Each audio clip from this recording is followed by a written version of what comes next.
the wrap-up.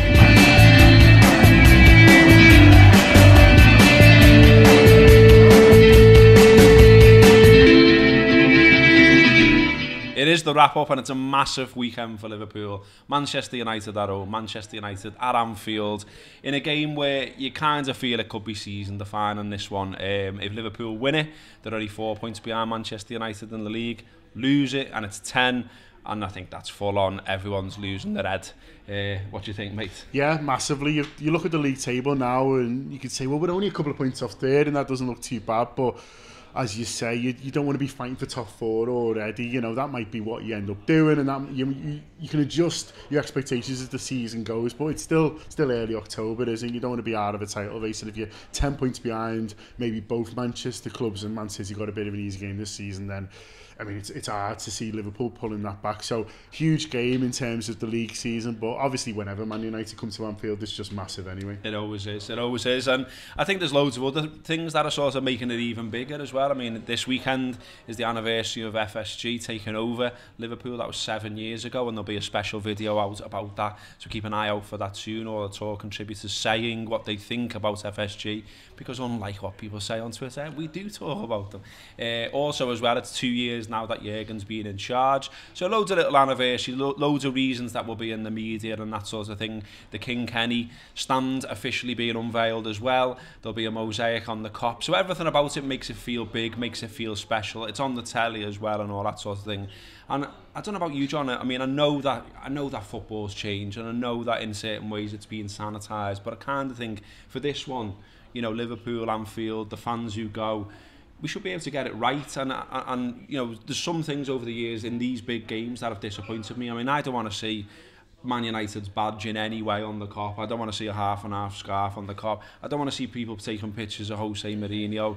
You know, this isn't a theatre. This isn't a tourist attraction. This is a football club, and we want to beat Man United. Massively. This is not one where you turn up to watch. It's one where you turn up to contribute, and I want every Liverpool fan who's paid to go and watch this game of football, who's paid your money to support Liverpool, to do exactly that.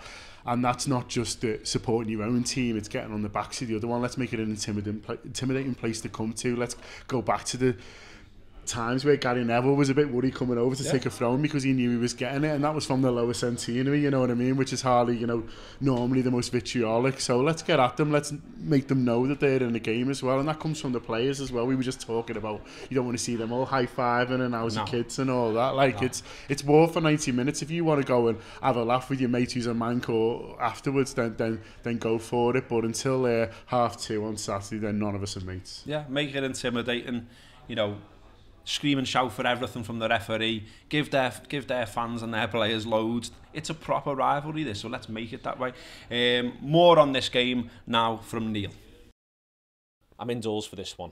It's lashing down, and never has the weather more replicated a mood than it is right now. It's lashing down, and Sadio Mane will not play for Liverpool. He will not play for Liverpool for the next 6 weeks. It's heartbreaking, not least because he's been playing some fantastic stuff. He's looked Liverpool's most intelligent forward, if we're all honest about it. He's been excellent in his little turns and movements. He wasn't great against Newcastle, don't get me wrong. He may well have been carrying the injury that's put him out for Senegal then. But at his best, he's looked so sharp and so bright this season. To do without him is going to hurt.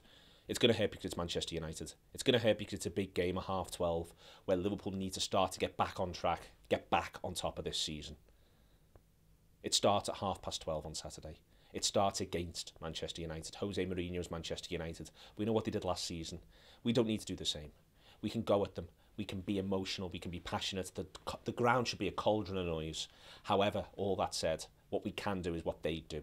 We can take a point.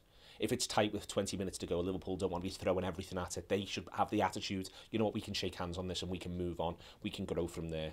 To take a point isn't the same thing as saying that we can't win the game. We most definitely can. This is a game Liverpool should be looking to win from the outset. They should be looking to get at Man United to make it as difficult as possible, to be their first true challenge of this campaign. It's going to be a great game. I'm so excited, it's ridiculous. Getting back to Anfield, back with the green rectangle in front of us. I can't imagine anything that's more fun. And you can enjoy it all with us. All the preview shows that you need, they're coming. All the post-match shows that you need, they're coming. We've got absolutely everything on the Anfield wrap you need to do with Liverpool Football Club and the City of Liverpool. The City of Liverpool never means more than when you face Manchester United. We play for that city. We shout for that city. We call from the rooftops for that city. Let's do these Reds. Thanks to Neil there, and as we mentioned earlier at the top, it is a couple of anniversaries round about now with Liverpool, and one is FSG, the other is Jurgen Klopp. It's been 2 years now since he's been in charge, John, and everyone's been writing pieces about it, talking about it, getting in depth about the rights and the wrongs. I mean, what do you make of his reign so far? I mean, I think it's been good. It's not been great. Maybe we expected a little bit more, but maybe we expected too much. We thought we were getting in the saviour who was going to turn us into a winning machine. And it took him a while at Dortmund, and maybe it was always going to take a while at Liverpool. I think you can focus too much on how you feel kind of right at that moment. And I've been surprised really by not just a few Liverpool fans, but also kind of national journalists, if you like, or national pundits more, who've said, you know, they haven't moved on at all. And look, I think as Liverpool fans, we remember how that season started under Rodgers, and we just felt like we were without identity. Yeah.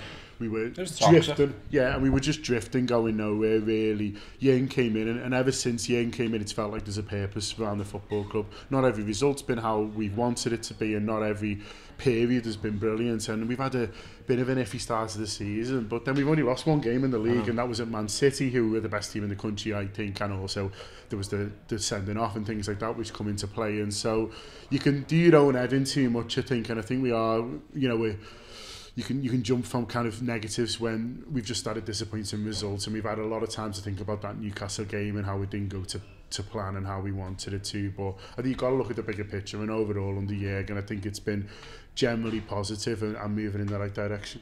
So another anniversary this weekend is FSG taking over at Liverpool. 7 years since they did that. And all week we've been putting together a video talking about FSG's reign at Liverpool, the good, the bad, the ugly, what everyone thinks. We haven't edited it. We haven't told them to say things. We've just got lots of people in a room and said to them, say what you think. Say your piece. That will be out on Sunday. You can watch that then. But here's a little teaser of that. Well, to be honest with you, I'd rate them as a C over their time at Liverpool.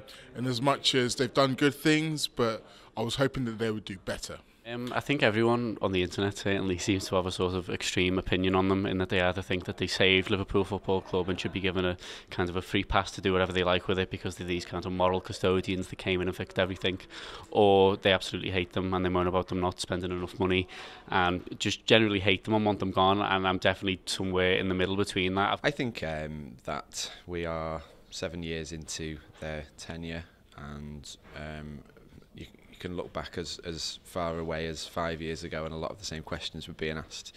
For me, it comes down to ambition, and whether they have the same ambition in the footballing side of things as they do in the commercial side of things. I think it's really difficult to try and come to a proper conclusion with them. I think it's 7 years since they've taken over, and I think most people are still in different camps about it. I think if you're going to try and measure the success of an ownership of a football club, there are various ways you can do it. There are various things you can look at. But the most important one for Liverpool, for me as a Liverpool fan, is how many trophies are being won by Liverpool during that time. And the answer is 1. I don't quite know what the answer is, in that it isn't as though there's fantastic other ownership options out there or anything like that on the one hand, and on the other hand they could well improve and find a journey through to being the type of owners that we want. Well, they're owners, that's it basically.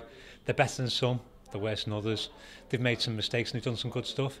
I know there's a lot of complaints about the fact they're not willing to spend, and you know, stats came out this morning that they're basically spending 24 million net each year. But there's also a good stat that came out this morning.